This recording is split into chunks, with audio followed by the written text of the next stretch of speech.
కార్యక్రమాన్ని ప్రారంభించే ముందుగా గురువు గారికి ధన్యవాదాలు తెలుపుకుంటూ పాల్గొన్న మీ అందరికీ కృతజ్ఞతలండి. మరి ఈరోజు కొన్ని విషయాలు అంటే ఒక ఆత్మజ్ఞానిలో ఉండకూడని లక్షణాలు ఏంటి? सभी उपस्थित दिव्यात्माओं को ब्रह्मविद वरिष्ठ राज्य लक्ष्मी जी स्वागत करते हुए आज का कार्यक्रम शुरू करने से पहले ब्रह्मश्री पितामह पत्री जी को धन्यवाद करते हुए आज का विषय है एक सही आत्मज्ञानी को नहीं रहने वाले लक्षण के बारे में बताने वाले हैं।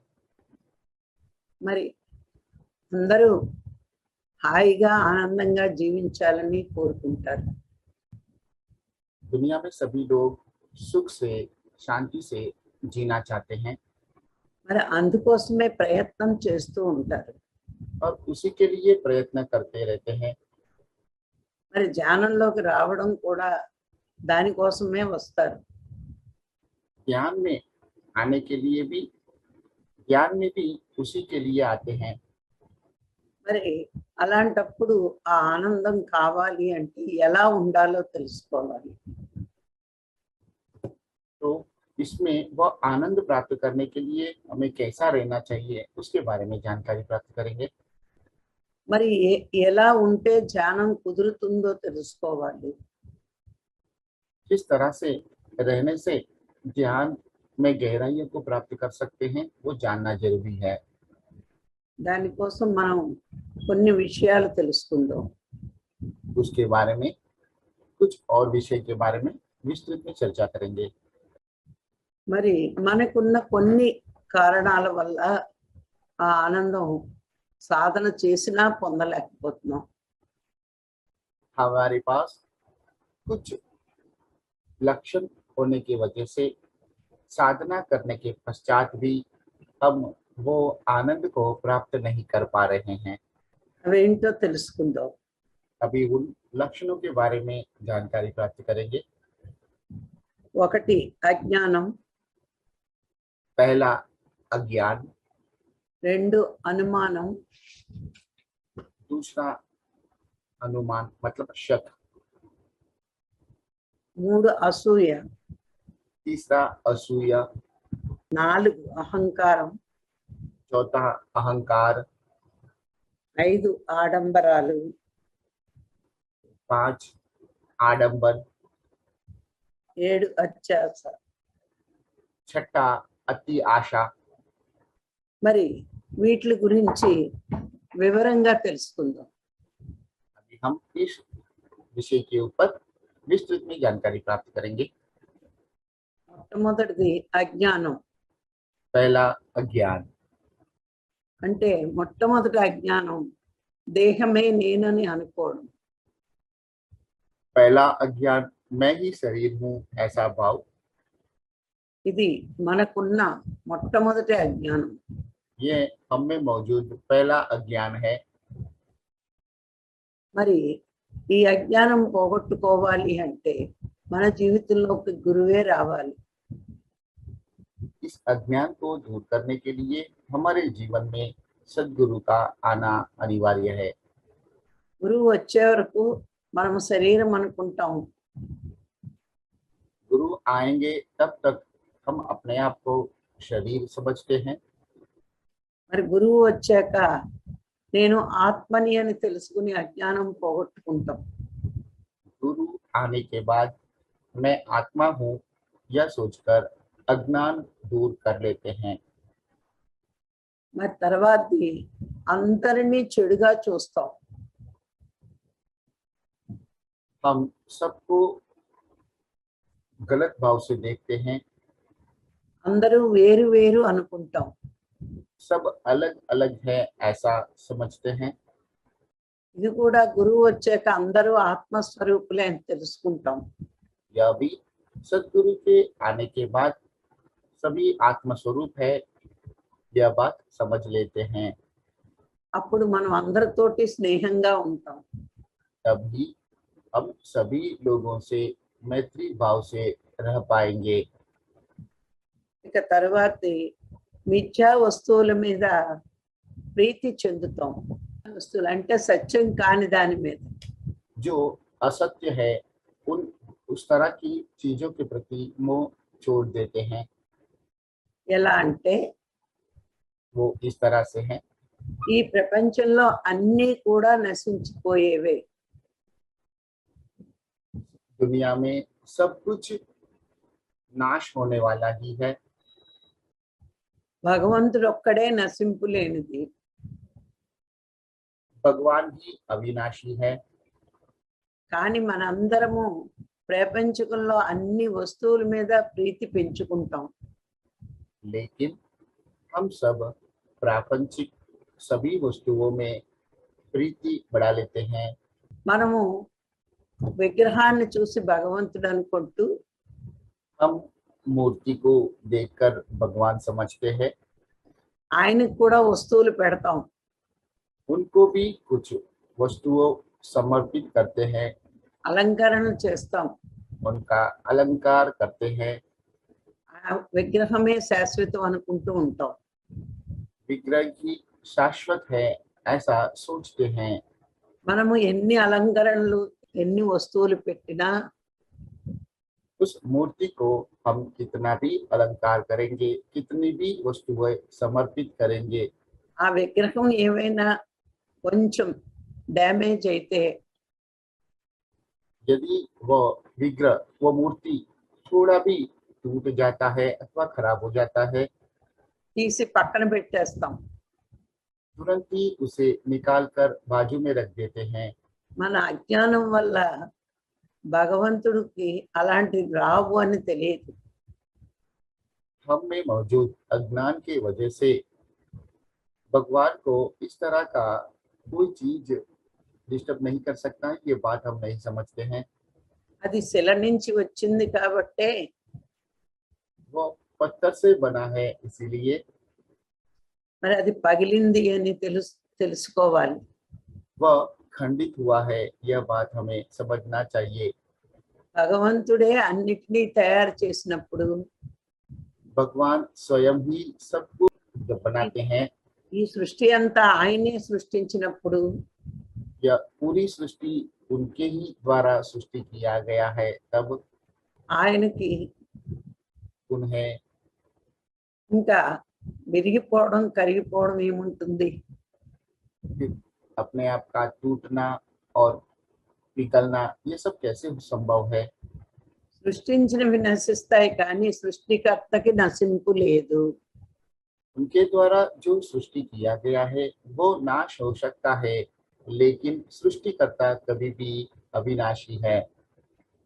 కానీ మన అజ్ఞానం వల్ల ఇవి తెలుసుకోము लेकिन हमारा अज्ञान की वजह से हम ये सब नहीं जानते हैं। అజ్ఞానం ఉన్నంతసేపు जब तक अज्ञान रहता है ద్వైతంలో ఉంటాం हम द्वैत भाव में रहते हैं। అజ్ఞానం పోయాక अज्ञान जाने के बाद అద్వైతంలో ఉంటాం अद्वैत में रहते हैं। అందుకే ఈ అజ్ఞానం గురువే పోగొట్టగలడు इसीलिए यह अज्ञान को गुरु ही दूर कर सकते हैं। మరి తర్వాత పాయింట్ ఏంటంటే అనుమానం दूसरा पॉइंट है अनुमान। ఈ అనుమానం ఏమిటి అంటే ప్రతి వ్యక్తిని అనుమానించడం अनुमान का मतलब हर एक व्यक्ति के ऊपर शक की नजर से देखना, అలా ప్రతి వాళ్ళలోని చెడ్డ చూడటం उसी तरह से हर एक व्यक्ति में बुराई को खोजना। మరి మనకి ఎవరైనా సాయం చేసినా हमें किसी के द्वारा मदद मिलने के पश्चात भी వాళ్ళు ఏదో లాభం కోసం చేస్తున్నారని అనుమానపడతాం वो अपना लाभ के लिए कर रहे हैं ऐसा शक करते हैं। ఒక్కొక్కసారి कभी कभी మంచి వారిని కూడా भले लोगों को भी వాళ్ళు ఎంత మంచి చేసినా वह कितना भी अच्छा कार्य करते हैं మనం వాళ్ళని చెడ్డ దృష్టితో చూస్తూ చెడ్డవారిగా మారుస్తాం. हम गलत भाव से देखते हुए गलत व्यक्ति के रूप में उसे पहचानते हैं। అందువల్ల మనకి ఈ అనుమానం వల్ల ఎక్కువ శత్రువులు ఏర్పడతారు. हम शक की नजर से देखते हैं, इसलिए हमें अधिक शत्रु बन जाते हैं। అందుకే అనుమానం అనే గుణం ఉంటే సాధన కుదరదు. इसलिए शक रहने से भी साधना में हम गहराई को नहीं प्राप्त कर सकते हैं। ఇక తర్వాతది అసూయ. దీన్ని ఈర్ష్యని కూడా అంటారు, అసూయ అని అంటారు. इसके बाद असूया अथवा ईर्ष्या। ఈ గుణం ఎలా వస్తుందంటే यह गुण ऐसा आता है, తనకంట ఉన్నతంగా ఉన్న వాళ్ళని చూసి हमसे जो उन्नत स्थिति में है उसे देखकर, మనకి లేనివి చూసి हमारे पास जो नहीं है उसे देखकर మనం వాళ్ళ మీద ఈర్ష్య పడతాం. हम उनके ऊपर ईर्ष्या व्यक्त करते हैं వాళ్ళ పనుల్లో తప్పులు వెతుకుతాం. और उनके सभी कार्यों में भूल खोजते हैं। మరి మనము సాధన చేసేటప్పుడు ఈ ఈర్ష్య వల్ల వాళ్ళే గుర్తొస్తూ ఉంటారు. इसलिए जब हम साधना करते हैं, इस ईर्ष्या की वजह से हमें वे ही याद आते हैं। మనకంటే ఎవరు గొప్పగా పని చేసినా हमसे अधिक कोई भी महान कार्य करते हैं, అప్పుడు మనం వాళ్ళని ప్రశంసిస్తే तब हम उनकी प्रशंसा करेंगे तो మనం ఈర్ష్య లేనట్టే. हम में ईर्ष्या नहीं है ऐसा मानना है। ఎదుటి వాడిని విమర్శిస్తుంటే दूसरे की प्रतिक्रिया करने पर మనకి ఈర్ష్య ఉన్నట్టే. हमारे पास ईर्ष्या मौजूद है ऐसा मानना है। ఆ ఈర్ష్య వల్లే మనకు అసూయ చెందుతూ ఉంటాం. इस ईर्ष्या के वजह से ही हम असूया व्यक्त करते हैं। అందుకే ఈ గుణం ఉన్న సాధన కుదరదు. इसीलिए यह गुण रहने पर भी साधना में गहराई को नहीं प्राप्त कर पाएंगे। ఈ అసూయ ఎందువలన వస్తుందంటే ईर्ष्या असूया इसलिए आता है, మనకి జ్ఞానం లేకపోవడం వల్ల. हमारे पास ज्ञान ना होने की वजह से ही आता है। జ్ఞానం అనేది ఏంటంటే అందరూ ఆత్మలే. ज्ञान का मतलब सभी आत्मा, सभी लोगों में आत्मा है, అందరూ పరమాత్మ బిడ్డలే. सभी परमात्मा का ही संतान है। వాళ్ళ పుణ్యాన్ని బట్టి सभी अपने अपने पुण्य कर्मों के हिसाब से వాళ్ళు గొప్ప స్థితిలో ఉంటారు वे उच्च स्थिति में रह पाते हैं। అనే జ్ఞానం లేకపోవడం వల్ల ये ज्ञान ना होने की वजह से మనం వాళ్ళ మీద అసూయ పడతాం. हम उनके ऊपर ईर्ष्या अथवा असूया व्यक्त करते हैं। కానీ మనకి జ్ఞానం వచ్చాక लेकिन जब हमारे पास ज्ञान आता है, ఎవరి మీద అసూయ పడం. किसी के ऊपर भी ईर्ष्या नहीं व्यक्त कर पाएंगे।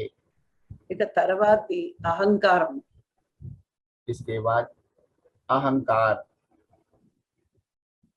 ఇది ఎందువలన వస్తుంది అంటే अहंकार इसलिए आता है, మనకి డబ్బున్నా यदि हमारे पास धन रहता है, అందం ఉన్నా सौंदर्य रहता है, పదవులున్నా पद अथवा होता होता है, విద్య ఉన్నా विद्या रहता है, ప్రాపంచిక జీవితంలో అహంకారం ఉంటుంది.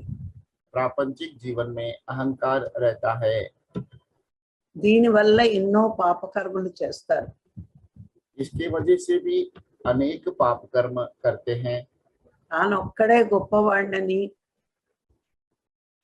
वह अकेला ही महान व्यक्ति है ऐसा सोचकर అందరూ తనకంటే తక్కువ వాళ్ళని सब उनसे कम स्थिति में है ऐसा सोचकर అందరినీ చిన్న చూపు చూస్తారు, सभी को छोटी नजर से देखते हैं, అందరినీ అవమానం చేస్తూ ఉంటారు. सभी का अपमान करते रहते हैं। మనము ఎన్నిసార్లు అవమానం చేస్తామో हम जितनी बार औरों का अपमान करते हैं అన్నిసార్లు అవతల వ్యక్తి उतनी बार अगला व्यक्ति మనని ఏమీ అనలేకపోయినా हमें कुछ भी ना बोल पाने के बाद भी మరి లోన లోన బాధపడతాడు. अंदर ही अंदर दुखी हो जाता है। మరి అవతల వ్యక్తుల్ని మనం ఎంత బాధ పెడితే हम बाहर के व्यक्तियों को जितना दुख पहुंचाते हैं మనకి అన్ని కర్మలు పెరుగుతూ ఉంటాయి. हमें उतने कर्म बढ़ जाते हैं। అందుకే ఎదుటి వాటిని మాట్లాడేటప్పుడు इसलिए कभी भी किसी के बारे में भी बात करते हैं तब మనం చాలా జాగ్రత్తగా మాట్లాడాలి. बहुत ही सावधानी से बात करना है।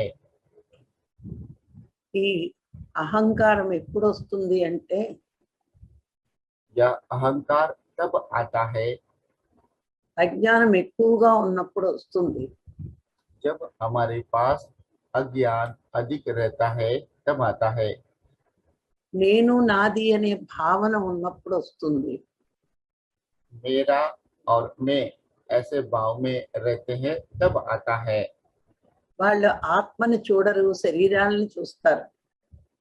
वे लोग आत्मा को नहीं देखते हैं, शरीर को ही देखते हैं। ఈ రోజుల్లో ప్రతి వాళ్ళకి ఈ అహంకారం ఎక్కువగా ఉంది. आजकल सभी लोगों में यह अहंकार ज्यादा रहता है। ప్రాపంచిక జీవితంలో प्रापंचिक जीवन में డబ్బు, అందము, धन, सौंदर्य, విద్య, పదవి विद्या, पद ఇవి ఉంటేనే అహంకారం వస్తుంది. यह रहने पर ही अहंकार आता है। మరి ఆధ్యాత్మిక జీవితంలోకి వచ్చాక लेकिन आध्यात्मिक जीवन में आने के बाद సాధన చేసినా साधना करने के पश्चात भी ఒక 4 క్లాసులు చెప్పినా 4-5 क्लास किसी को समझाने पर भी అహంకారం పెంచుకుంటున్నారు. अहंकार बढ़ा लेते हैं। మరి ప్రాపంచిక జీవితంలో తెలియక చేస్తే प्रापंचिक जीवन में न जानते हुए करने से ఆధ్యాత్మిక జీవితంలో आध्यात्मिक जीवन में సరి అయిన జ్ఞానం తెలుసుకోక सही ज्ञान नहीं समझने की वजह से మరి ఈ అహంకారం పెంచుకుంటే हम इस अहंकार को बढ़ा लेते हैं। యోగ భ్రష్టుడవుతాడు. तब योग भ्रष्ट बन जाते हैं। యోగ భ్రష్టత్వం అంటే योग भ्रष्टत्व का मतलब ఎన్ని తెలుసుకున్నా कितना भी जानने के पश्चात भी ఒదిగి ఉండకపోతే सहन करते हुए ना रहेंगे तब మన ధ్యాన ఫలము हमारा ध्यान फल ध्यान फल को రెండు కోల్పోతాడు. ध्यान फल को और ज्ञान को दोनों को खो देते हैं। మరి రాక్షసులు ఎంతో జ్ఞానం చేసి राक्षस बहुत कुछ ध्यान साधना करने के बाद ఎన్నో తెలుసుకుని కూడా बहुत कुछ जानने के बाद అహంకారం వల్ల పడిపోయేవారు. अहंकार के वजह से ही उनका पतन होता था। ధ్యానం చేయడం గొప్ప కాదు, ध्यान करना बड़ी बात नहीं है, కర్మలు తగ్గించుకోవడం గొప్ప. कर्मों को काटना महान बात है। రాక్షసులు ఎంత ధ్యానం చేసినా కర్మలు మానేవారు కాదు. राक्षस बहुत ध्यान करने के बाद भी कर्म को नहीं बदल सकते थे। అహంకారంతో పాపకర్మలు చేసేవారు. अहंकार के वजह से पाप कर्म करते थे। ప్రజల్ని ఏడిపించేవారు. प्रजा को रुलाते थे। అందుకే వాళ్ళు इसीलिए वे लोग కింద పడిపోతూ ఉండేవారు. नीचे की ओर गिर जाते थे। మనం పురాణాలన్నీ చదివితే यदि हम सभी पुराण पढ़ते हैं, మరి రాక్షసుల గురించి తెలుసుకుంటే राक्षसों के बारे में जान पाते हैं, तब మనము ధ్యానం చేసి हम भी ध्यान करके జ్ఞానం పొందాక ज्ञान पाने के बाद ఎవరినైనా किसी को भी మాటతో కానీ वाणी से, చేతల వల్ల కానీ कर्मों से బాధ పెట్టకూడదు అని తెలుసుకోవాలి. दुख नहीं पहुंचाना चाहिए अथवा तकलीफ नहीं पहुंचाना चाहिए, यह जान पाते हैं। అందుకే అహంకారం ఉంటే అన్ని పాపకర్మలు చేస్తాం. इसीलिए अहंकार रहने से सब पाप कर्म ही करते हैं। అహంకారం లేకపోతే అందరినీ ఆనందంగా ఉంచుతాం. अहंकार न रहने से सभी को आनंद रूप से रहने देते हैं। ఇంకా తర్వాతది ఆడంబరాలు. इसके बाद आडंबर, అంటే పక్క వాళ్ళ కోసం పక్కవారిది చూసి मतलब औरों के लिए उनके पास जो है उसे देखकर మన దగ్గర లేకపోయినా हमारे पास ना होने पर भी మనం కూడా గొప్పగా జీవించాలనుకోవడం. हम भी महान स्थिति में जीवन जीने का सोचना, నలుగురిలోని గొప్పగా ఉండాలనే భావన, औरों के सामने महान जीवन जीने की भावना व्यक्त करना, మనని చాలా కష్టాల్లో పడేస్తుంది. यह भाव हमें बहुत तकलीफ में डाल देता है। ఇప్పుడు మనకి ఇల్లు లేదనుకోండి, उदाहरण के रूप में हमारे पास घर नहीं है, तब నలుగురు చులకనగా చూస్తారని सब लोग हमें छोटे नजर से देखेंगे, ऐसा सोच के లోన్ పెట్టైనా ఇల్లు కడతారు. लोन लेकर भी घर बना लेते हैं, లోన్ పెట్టైనా కార్లు కొంటారు. लोन लेकर भी कार खरीदते हैं। ఇలా ఈ రోజుల్లో లోన్ పెట్టి ఎన్నో వస్తువులు కొంటున్నారు. इस तरह से आजकल लोन लेकर बहुत चीज खरीदते हैं। ఈ లోన్ల వల్ల వాళ్ళకి ఎంత శాలరీ వచ్చినా సరిపోదు. इसी लोन के वजह से कितना भी तनख्वाह पाने के बाद भी उन्हें वह पर्याप्त नहीं हो रहा है। ఈ అప్పులు చేయడం వల్లే కదా ఇన్ని కష్టాలు. खर्च लेने की वजह से ही उन्हें इतनी तकलीफ आ रही है।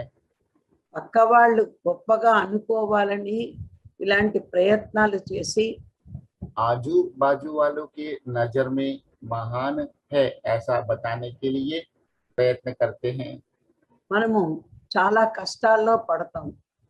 और अनेक मुश्किलों का सामना करना पड़ता है।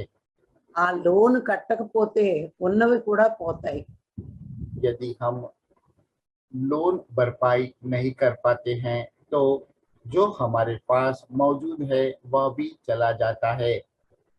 మరి మనం ఏం చేస్తున్నామంటే తృప్తి లేని జీవితంలో हम अतृप्त जीवन में పక్క వాళ్ళు గొప్పగా అనుకోవాలని बाजू वालों से महान बनने के लिए, మరి వాళ్ళు పొగడాలని वो हमारी तारीफ करे, इस तरह सोचकर మరి ఇప్పుడు చిన్న చిన్నవి కాదు కోట్ల మీద అప్పులు తెచ్చి छोटा छोटा खर्च ही नहीं करोड़ों रुपयों का कर्ज लेकर వాళ్ళు ఎప్పుడు టెన్షన్ లో జీవిస్తూ हमेशा टेंशन में जीवन जीते हुए మరి శాంతి లేదని బాధపడుతున్నారు, రోగాలు తెచ్చుకుంటున్నారు. अशांति होने की वजह से दुखी हो रहे हैं और बीमारी को आमंत्रित करते हैं। దీనికి అంతా కారణం ये सबके पीछे कारण అక్కర్లేని ఆడంబరాల వల్లే. अनावश्यक आडंबर की वजह से ही हो रहा है। అసలు పక్క వాళ్ళు ఏమనుకున్నా పర్వాలేదు అనుకునే జీవితం తృప్తిగా ఉంటది. औरों को दूसरे लोग क्या सोचेंगे या ना सोचकर जो जीवन जीते हैं वही शांति से जी पाएंगे। మరి ఇది ఇలా ఉండలేకపోతున్నారు ఈ రోజు జనం. लेकिन आजकल कोई भी इस तरह से नहीं रह पाते हैं। ఒక ఆత్మజ్ఞాని ఉన్న దాంట్లో తృప్తిగా ఉంటాడు. एक आत्मज्ञानी ही उनके पास जो भी है उसी से तृप्त हो जाता है। ఒక అజ్ఞాని एक अज्ञानी పక్క వాళ్ళ దగ్గర గొప్ప కోసం दूसरों के सामने ऊंचा दिखाने के लिए గొప్పలకు పోయి ఆడంబరాలకు పోయి आडंबर दृष्टिकोण से దుఃఖంలో పడతాడు. दुख में गिर जाता है। అది అజ్ఞానం వల్ల జరుగుతుంది. यह भी अज्ञान के वजह से ही होता है। అలాగే అత్యాశ, अभी अति आशा ఇది కూడా దుఃఖానికే కారణం అవుతుంది. यह भी दुख का कारण बन सकता है। ఇది ఉన్నదానితో తృప్తి లేక రాత్రి పగలు కష్టపడతారు. हमारे पास जो है उससे अतृप्त होकर रात दिन मेहनत करते हैं మరి అనారోగ్యం పాలవుతూ ఉంటారు. और बीमारी के शिकार हो जाते हैं। మరి అత్యాశ వల్లే అనారోగ్యం పెరుగుతూ ఉంటది.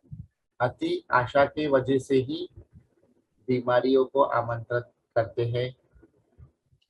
ఒక చిన్న ఉదాహరణ చెప్తాను. जिसके बारे में एक छोटा उदाहरण प्रस्तुत किया जा रहा है।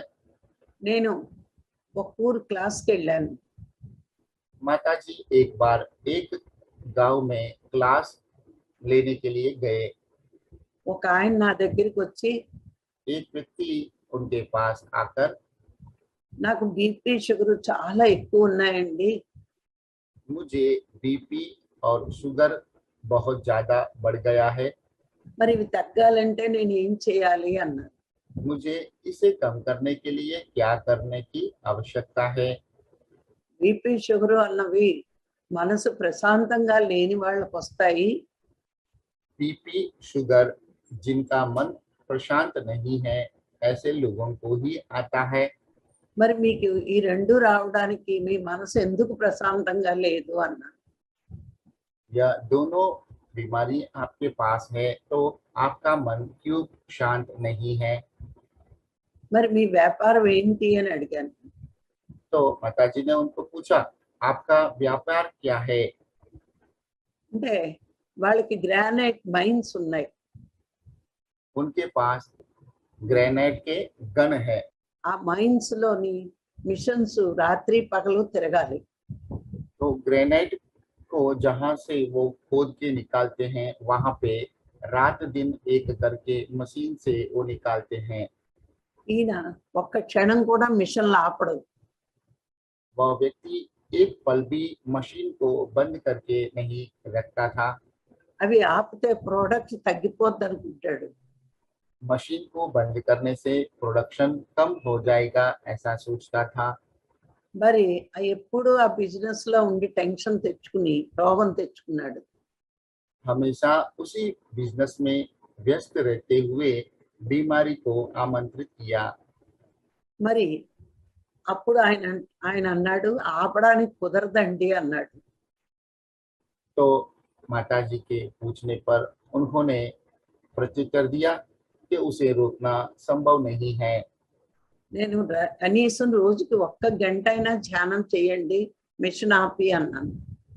माताजी ने उन्हें सलाह दिया कम से कम प्रतिदिन 1 घंटा भी आपको ध्यान करना है मशीन बंद करते हुए। మరి మిషన్ ఆపకపోతే ఈయన గుండె ఆగిపోతుంది. यदि आप उस मशीन को नहीं बंद कर पाओगे तो आपका दिल का धड़कन रुक जाएगा। కానీ చాలా మంది నాకు పని పని పని అంటూ ఉంటారు. लेकिन बहुत से लोग हमेशा काम काम करते रहते हैं। మనం ఆ పనికి ఒక గంట రెస్ట్ ఇచ్చి ధ్యానం చేస్తే यदि हम हमारे उस काम को 1 घंटे के लिए रोक कर ध्यान करते हैं तो ఆరోగ్యం చక్కగా ఉంటుంది. हमारा शरीर स्वस्थ रह पाता है। చాలా మంది గంట షాప్ మూస్తే బేరం పోతుందేమో, बहुत से लोग यदि 1 घंटा दुकान बंद कर देते हैं तो गिराकी चली जाती है, ऐसा सोचते हैं। ఒక గంట మూసేసి మరి ఫ్యాక్టరీ మూస్తే ప్రొడక్షన్ ఆగిపోతుందేమో, 1 घंटा यदि फैक्ट्री बंद करते हैं तो प्रोडक्शन कम हो जाएगा, ఇలా అనుకుంటారు చాలా మంది.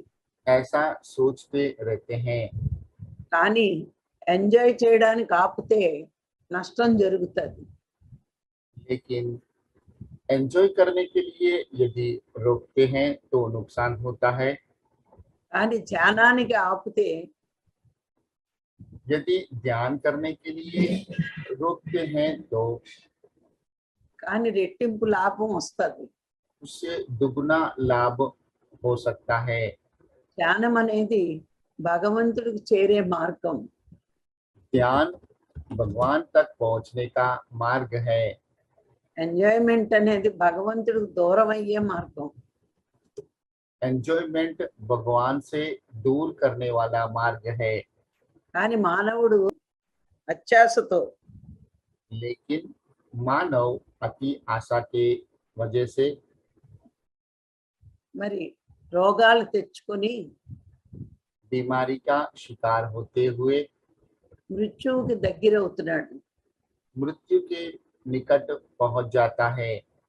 ఎవరైతే భగవంతుడి వైపు అడుగులు వేస్తారో जो लोग भगवान की ओर आगे बढ़ते हैं వాళ్ళు ప్రశాంతమైన జీవితం గడుపుతారు. वे लोग शांतिमय जीवन बिता सकते हैं। అత్యాశతో ప్రపంచం వైపు అడుగులు వేస్తారో अति आशा के भाव से प्रापंचिक और आगे बढ़ते हैं तो వాళ్ళు అశాంతితో ఉంటారు. वे लोग अशांति से रहते हैं। ఇవన్నీ కూడా కారణం జ్ఞానం లేకపోవడమే. इन सभी का कारण ज्ञान नहीं होना। ఎప్పుడైతే ధ్యానం చేసి जब ध्यान करके జ్ఞానం పొందితే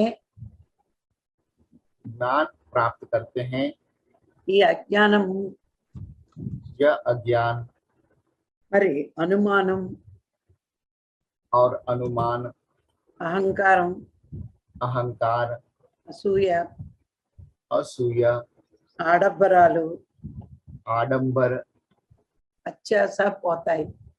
अत्याशा दूर हो जाता है। ఈ గుణాలన్నీ ధ్యానానికి అడ్డులు. यह सभी गुण ध्यान मार्ग में अड़चन उत्पन्न करते हैं। అందుకే మనిషి పూర్ణ జ్ఞానం పొందితే అన్నిటితో తృప్తిగా ఉంటాడు. इसलिए मानव पूर्ण ज्ञान पाता है तो सभी से तृप्त होकर रह पाता है।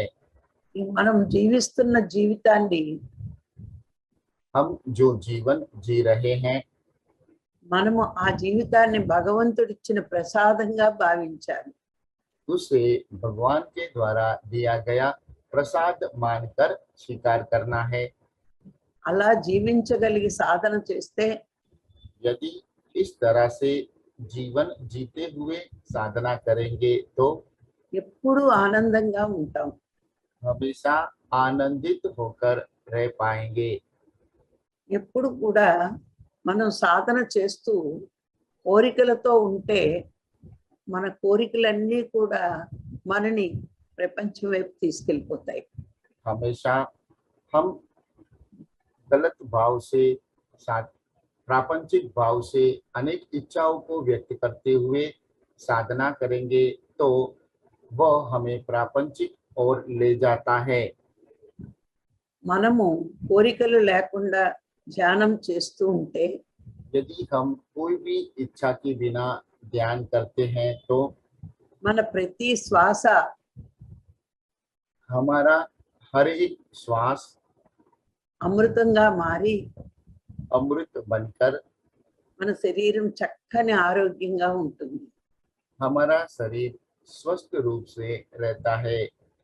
మరి శ్వాసని విషంగా మార్చుకుంటామో అమృతంగా మార్చుకుంటామో మన చేతుల్లో ఉంది. हमारा श्वास को हम अमृत बनाएंगे अथवा विष बनाएंगे, यह दोनों हमारे हाथ में ही है। ప్రపంచం వైపు వెళ్తే విషంలా కలుషితం అయిపోతుంది మనసు. प्रापंचिक और इसे केंद्रित करते हैं तो हमारा मन विष बन जाता है। మరి పరమాత్మ వైపు వెళ్తే అమృతంలా పనిచేస్తుంది మనసు. यदि हम परमात्मा के ओर आगे बढ़ेंगे तो हमारा मन अमृत बन जाता है।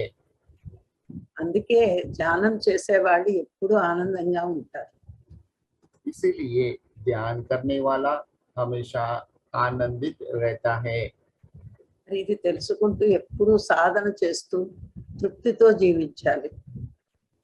इस बात को जानते हुए हमेशा साधना करते हुए तृप्त जीवन जीना है।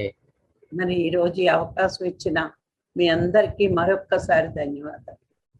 आज यह मौका देने के लिए आप सबको माता जी धन्यवाद दे रहे हैं। Thank you. इस विषय के ऊपर किसी को भी कोई सुझाव है अथवा संदेह है तो कृपया हैंड रेज करके बात करेंगे। नमस्ते नीलम जी। नमस्ते. आत्मवंदन मैम। नमस्ते. मैम, आज जो हमने जाना कि दुनिया में सभी लोग सुख शांति से रहना चाहते हैं, इसके लिए प्रयत्न करते रहते हैं, इसी के लिए वो ध्यान में आते हैं। कैसे उन्हें आनंद मिल सके इसके लिए वो ध्यान में आते हैं, लेकिन कुछ गुणों के कारण उनका ध्यान साधना गहरी नहीं हो पाती है। तो ध्यान साधना को गहरा करने के लिए हमें इन गुणों का ध्यान रखना चाहिए। जैसे कि सबसे पहला गुण है अज्ञानता। ఈ రోజు మీరు చెప్పిన విషయంలో ఒక జ్ఞాని ఉండకూడని లక్షణాల గురించి మీరు చెప్పారు. ఇలాంటి లక్షణాలతో ఒకవేళ మనం సాధన చేస్తే మనం చేసిన ధ్యాన ఫలం ఏ విధంగా దూరం అవుతుందో దాని గురించి మీరు చెప్పారు. అందులో మొదటిది అజ్ఞానం గురించి చెప్పారు. अज्ञानता, हम ऐसा मानते हैं कि मैं ही शरीर हूँ, हम इस अज्ञानता में रहते हैं और इस अज्ञानता को दूर करने के लिए हमें सद्गुरु का मिलना बहुत जरूरी है। जब कोई सद्गुरु हमें मिलते हैं तो वो हमें समझाते हैं कि मैं शरीर नहीं आत्मा हूँ, और फिर हम तब जाकर हम वननेस में आते हैं। उससे पहले हम डुअलिटी में ही जीते रहते हैं और मूर्ति पूजा में लगते हैं। और लेकिन मूर्ति पूजा तो करते हैं, पर जब मूर्तियों का खंडन होने लगता है, अगर कुछ उसमें थोड़ा भी ब्रेक आ जाता है तो उसे फेंक देते हैं, जबकि ये नहीं समझते कि भगवान तो अविनाशी है। जो मूर्ति में भगवान परमात्मा बैठा है वो अविनाशी है। उसका उन्होंने जो सृष्टि का निर्माण किया है, उस सृष्टि का नाश हो सकता है पर सृष्टिकर्ता का नाश नहीं हो सकता है। इसी ये सब अज्ञानता की वजह से ही होता है, और अज्ञानता सद्गुरु के मिलने और ध्यान में आने से ही दूर होती है। మొదటి విషయం మీరు అజ్ఞానం గురించి చెప్పారు. అజ్ఞానము ఒక గురువు వచ్చేంత వరకు మనలోనే ఉంటుంది. గురువు వచ్చాక మనకు ఆ అజ్ఞానం తొలగిపోతుంది. ఒక గురువు వచ్చేంత వరకు నేను శరీరం అనుకుంటాము. గురువు వచ్చిన తర్వాత నేను శరీరం కాదు, నేను ఆత్మ అని తెలుసుకుంటారు. అజ్ఞానం వల్ల ఒక మూర్తికి అలంకరణ మరి వస్తువులు అన్ని సమర్పితం చేస్తూ ఉంటారు. ఒకవేళ ఆ మూర్తి కొంచెమైనా ఖండితమైతే వెంటనే ఆ మూర్తిని పక్కపెట్టి వేరే మూర్తిని పెడతారు. సృష్టికర్త సృష్టించే ప్రతిదీ నాశనం అవుతుంది, కానీ సృష్టికర్త అవినాశి అని ఒక అజ్ఞానికి తెలియదు. సద్గురు వచ్చిన తర్వాత ఆయనకు అది తెలుస్తుంది అని చెప్తున్నారు. फिर दूसरा दोष है अनुमान। हम अनुमान में शक करना। अनुमान, हम दूसरों पे शक करते रहते हैं, उनमें बुराई निकालते रहते हैं हमेशा। अगर कोई अच्छे लोग हैं, भले लोग हैं, फिर भी हम उनकी बुराई निकालेंगे। अगर वो हमें हेल्प भी करते हैं तो हम ये सोचते हैं कि अपने स्वार्थ की वजह से हमें हेल्प कर रहे हैं, तो कैसे न कैसे तो भी हम उनकी बुराई निकालते ही रहेंगे। और कितनी बार तो हम महान महापुरुषों की भी बुराई निकाल लेते हैं। तो ये भी अज्ञानता के कारण ही है। రెండో విషయం అనుమానం గురించి మీరు చెప్పారు. అనుమానం అంటే ఎప్పటికీ ఒకవేళ ఎవరైనా మనకు మంచి భావంతో మంచి పనులు చేసినా కూడా తన స్వార్థం కొరకే చేస్తున్నాడు అనే భావనతో మనం చూస్తూ ఉంటాము. దానివల్ల కూడా మన సాధనలో అడ్లు వస్తాయని చెప్తున్నారు. ఆ తర్వాత ఒక్కొక్కసారి మనం మహానుభావుల గురించి కూడా మనం అనుమానంతో వారి తప్పులు వెతికే ప్రయత్నం చేస్తూ ఉంటాము అని చెప్తున్నారు. फिर है ईर्ष्या। तो हम अपने से अगर उन्नत लोगों को देखते हैं तो हमें ईर्ष्या होने लगती है। हम ध्यान में आकर भी कितनी बार हम अपने से बेहतर ध्यानियों को देखते हैं तो भी ईर्ष्या होने लगती है। मैं अपने शब्दों में बता रही हूँ। तो यस, और उनके सभी कार्यों में हम अवगुण ही खोजते रहते हैं। साधना जब भी हम करने बैठते हैं तो वो अवगुण हमें याद आते हैं, और वो यही सब हमें याद आता है, और वो हमें साधना पे आगे ले जाने के लिए रोकता है। ये जो हमारा गुण है वो हमें साधना नहीं करने देता है। तो ईर्ष्या की वजह से हमारे अंदर असुरी गुण आने लग जाते हैं, क्योंकि हमारे पास ज्ञान नहीं है। ज्ञान का मतलब सभी में आत्मा है, सभी परमात्मा का ही रूप है, ऐसा समझना चाहिए। अगर जब ऐसा समझेंगे तो हमें किसी से ईर्ष्या नहीं होगी। ఇంకో విషయం, మీరు ఈర్ష్య గురించి చెప్పారు. ఈర్ష్య అంటే మన దగ్గర లేనివి మన పక్కవారి దగ్గర ఉంటే మనకు అప్పుడు ఆ ఈర్ష్య వస్తుంది అని చెప్పారు. మనము సాధన మార్గంలో కూడా ధ్యానం చేసే వారిలో కూడా మనకంటే ఎక్కువ ధ్యానం చేసే వారిని చూసి ఈర్ష్య పడుతూ ఉంటాము. నేను నా అనుదైన స్థితి నా గురించి నా భాషలో నేను నాకు అర్థమైన విధంగా నేను చెప్తున్నాను. సాధనలో కూడా మనకంటే ఎక్కువ ఎవరైనా ఎదిగినప్పుడు వారిని చూసి మన అందరము ఈర్ష్య పడుతూ ఉంటాము. ఈ విధంగా ఈర్ష్య పడడం వల్ల కూడా మనలో అసూరి శక్తులు వస్తాయి, గుణాలు వస్తాయి. దానివల్ల కూడా మనకు అజ్ఞానం కలుగుతుంది అని చెప్తున్నారు. अब है अहंकार।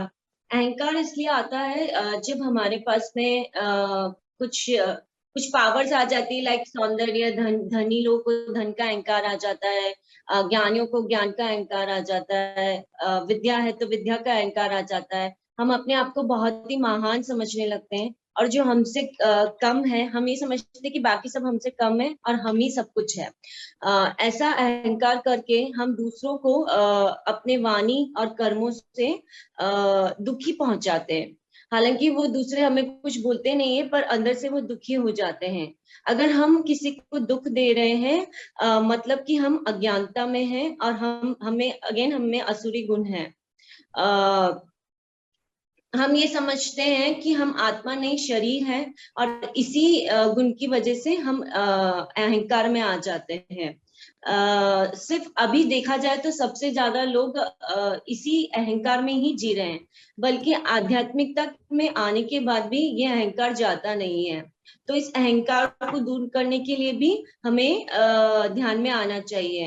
जैसे कि राक्षस जो लोग हैं, राक्षस लोग भी बहुत ध्यान करते थे, फिर भी हमेशा अहंकार में रहते थे।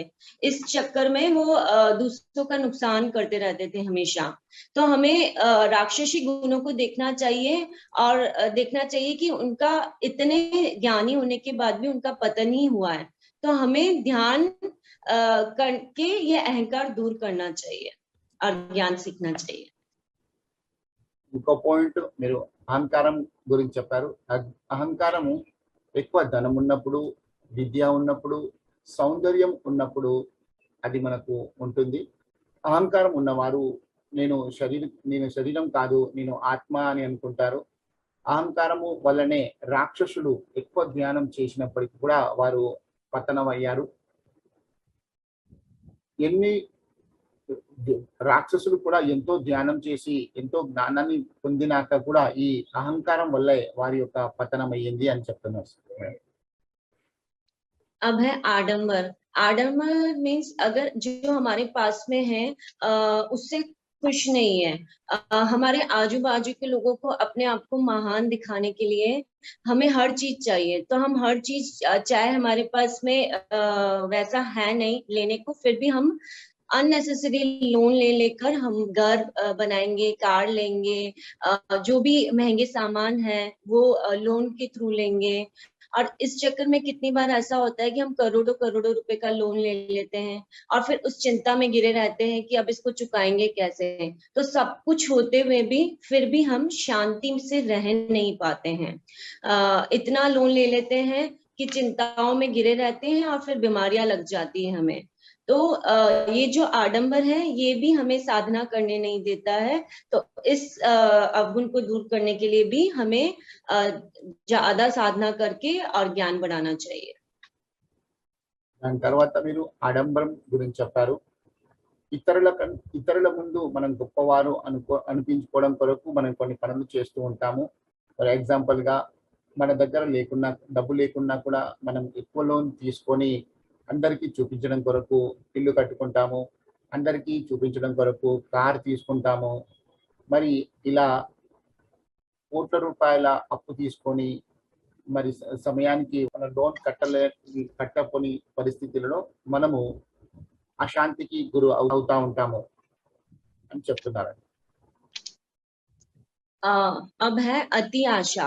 अति आशा भी दुख का बहुत बड़ा कारण है। जो हमारे पास है हम उससे सेटिस्फाइड नहीं होते हैं, इसके लिए हम बहुत मेहनत करते हैं। और एक बार माता जी कहीं प्रवचन लेने गए हुए थे, तो वहां पे किसी व्यक्ति ने आकर उन्हें बोला कि मुझे बीपी और शुगर हो रखा है, तो मैं उसे कैसे मुझे उसे दूर करना चाहिए। तो माता जी ने पूछा कि आपका बिजनेस क्या है। तो उन्होंने बताया कि उनका ग्रेनाइट का बिजनेस है और वो पूरे दिन रात उसमें बहुत ही मेहनत करते हैं, एक बार कभी भी माइंड्स को बंद नहीं करते हैं। तो माता जी ने उन्हें बोला कि आप एक बार ध्यान कीजिए। तो उन्होंने बोला कि तो पॉसिबल नहीं है। तो माता जी ने बोला कम से कम 1 घंटा तो माइंड्स बंद करके ध्यान कीजिए ही। तो उन्होंने बताया कि अगर हम एंजॉयमेंट के लिए अगर अपना बिजनेस बंद कर रहे हैं तो वो हमें नुकसान दे सकता है, लेकिन अगर हम ध्यान करने के लिए, भगवान की प्राप्ति के लिए हम बिजनेस 1 घंटे के लिए बंद करते हैं तो हमें और ज्यादा लाभ मिलेगा। और इतना मेहनत नहीं करने का कि हमारा शरीर थक जाए और बाद में हमें बीमारियां लग जाए। फिर ये एंड में यही है इन सबका कि ये सब अवगुण हमें ध्यान मार्ग से ही दूर होंगे। ध्यान के साथ साथ जब हम ज्ञान लेते हैं तो ये सारे अवगुण जो हमें ध्यान साधना करने नहीं देते, हम कितना भी ध्यान में बैठे तो भी हम गहरे ध्यान में नहीं उतर पाते, क्योंकि ये सारे अवगुण हमारे अंदर होते हैं।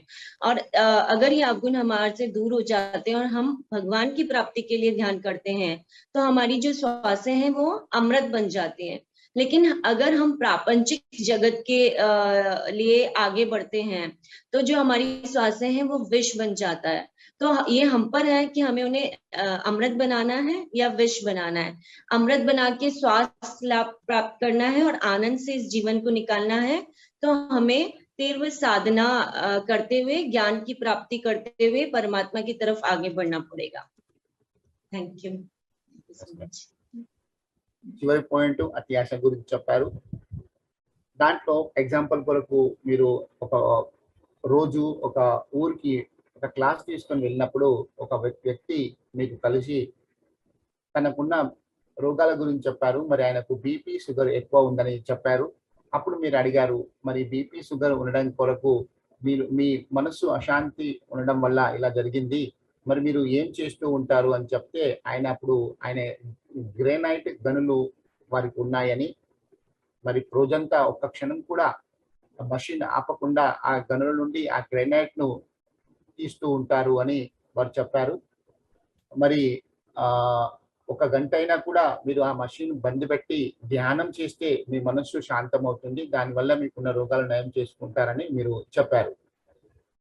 వ్యాపారంలోనైనా మరి వృత్తిలోనైనా కూడా ఎంజాయ్మెంట్ కొరకు దాన్ని ఆపేస్తే మనకు నష్టం కలుగుతుంది. కానీ ధ్యానం కొరకు, ఆత్మజ్ఞానం కొరకు వాటిని ఒక గంట సేపు అయినా మనము బంద్ చేసి మనం వాటిని ఆపితే అప్పుడు మనకు రెండంతల లాభం కలుగుతుందని మీరు చెప్పారు.